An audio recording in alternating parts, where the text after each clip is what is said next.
Okay, assalamualaikum guys, and magandang araw sa inyong lahat. So, nandito naman kami sa Bukabaukaan, nag-beach ng mga kaibigan ko at saka yung mga auntie ko at lola at tita ko. Nandito kami nag-beach sa Bukabaukaan. At marami na din kami dito, ng mga kasan ko. So, ito na guys. Kahit pa paano maligaw muna tayo, matagal-tagal na rin hindi ako nakaligaw ng dagat. Kahit na mainit ng araw, pero dito sa loob ng dagat, medyo malamig-lamig din naman.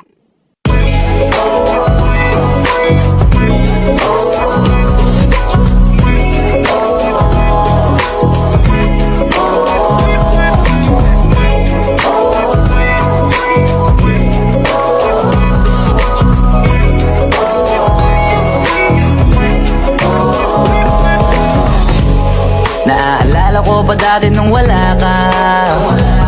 Nararanasan ko na lamang sumaya kapag kasama ang barkada.